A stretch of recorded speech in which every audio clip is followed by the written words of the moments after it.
Hello friends, welcome to Learnology. Today's topic of our discussion is a very important endocrine gland that is thyroid gland. इसका नाम तो सबने सुना होगा, thyroid gland. The thyroid is a bilobed structure.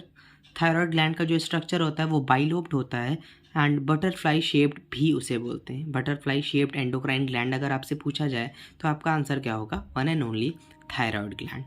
Situated in front of the neck, just below the larynx. Larynx के नीचे and front of the neck. The two lobes are joined by a narrow isthmus that is what called interconnection. It secretes two hormones, यानी thyroid gland दो hormones secrete करती है. First is your thyroxine and second is your calcitonin. Calcitonin calcium metabolism से related है, लेकिन वो आपके syllabus में यानी class 10th के syllabus में नहीं है. Class 10th ICSE board. Thyroxine. So you have to see the figure. First of all, this is thyroid gland, this is front view and this is back view. Next, there are various hormones, that is thyroxine and calcitonin. One by one उसका function देखते हैं.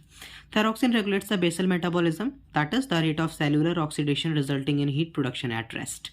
यानी thyroxine किसको regulate करता है? Basal metabolism. Basal metabolism आपको clear होगा. And increase in the secretion increases metabolism, यानी थायराइड ग्लैंड का सेक्रीशन ज़्यादा हो जाएगा तो हमारा जो मेटाबॉलिज्म हो जाएगा, बेसल मेटाबॉलिज्म, वो भी इंक्रीज हो जाएगा. एंड अगर सेक्रीशन इसका डिक्रीज होगा तो वो भी लोअर हो जाएगा. It also influences the general growth of the body, ossification of the bones, body temperature, mental development. Next, अब थायरोक्सिन जो ग्लैंड है, थायरोक्सिन जो हार्मोन है, अगर उसका सेक्रेशन बहुत ज़्यादा हो गया then there is a problem. अगर उसका सेक्रेशन काफ़ी कम हुआ तब भी प्रॉब्लम है. सबसे पहले देखते हैं व्हाट इज़ अंडर सेक्रेशन. अगर हाइपोथायरॉयडिज्म होगा यानी इसका सेक्रेशन काफ़ी कम होगा तब कौन कौन सी चीज़ें देखने को मिलती हैं. Okay, so first is your under secretion. Insufficient secretion of thyroxine may lead to 3 conditions. यानी अगर सेक्रेशन काफ़ी कम होगा थायरोक्सिन का तो 3 कंडीशन आपको देखने को मिलेगी. First is simple goitre, second is cretinism and third is myxoedema. Simple goitre, cretinism and मिक्सोडेमा.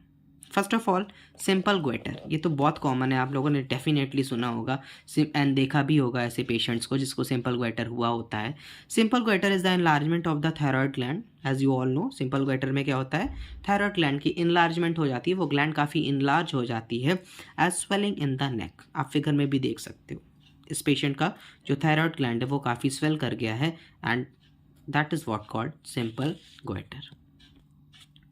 This is due to insufficient quantity of iodine. ये होता क्यों है? आयोडीन की कमी से in food. This condition is common in people living in hilly regions where iodine is deficient in soil and hence in the food grown there. यानी वहाँ पर सॉइल में भी आयोडीन का कंटेंट काफ़ी कम है, that's why most of the time कमी हो जाती है कभी कभी. एंड अगर इसकी कमी हुई तो सिंपल ग्वेटर से कोई भी पर्सन सफ़र कर सकता है.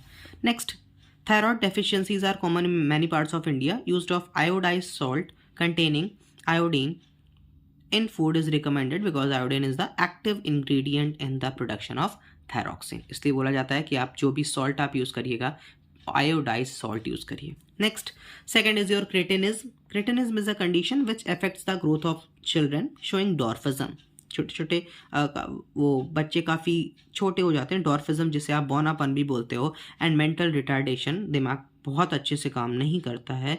This is due to defected development और early atrophy, that is degeneration of the thyroid. Third is your मिक्सोडेमा.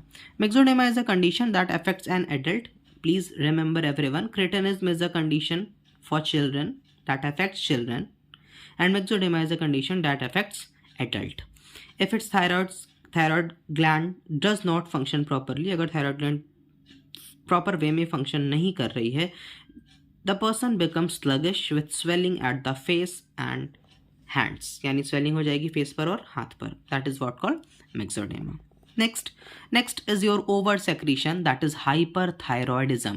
अगर अंडर सेक्रेशन था तो हम उसे हाइपोथायरॉयडिज्म बोल रहे थे, एंड ओवर सेक्रेशन है तो हम उसे हम क्या बोलेंगे? Hyperthyroidism.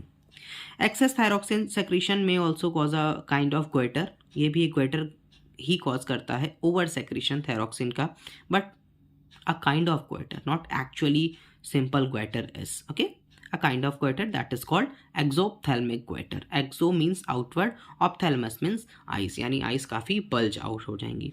A person having the problem of over secretion, जिसको over secretion की प्रॉब्लम होती है, प्रोट्रूजन ऑफ आइस, आप फिगर में भी देख सकते हो आँख पूरी निकली हुई है, formation of goitre in the neck, neck में भी थोड़ी बहुत स्वेलिंग है, a marked increase in metabolic rate, metabolic rate भी काफ़ी बढ़ जाता है, रैपिड हार्ट बीट बहुत ज़्यादा हो जाती है, and shortness of the breath.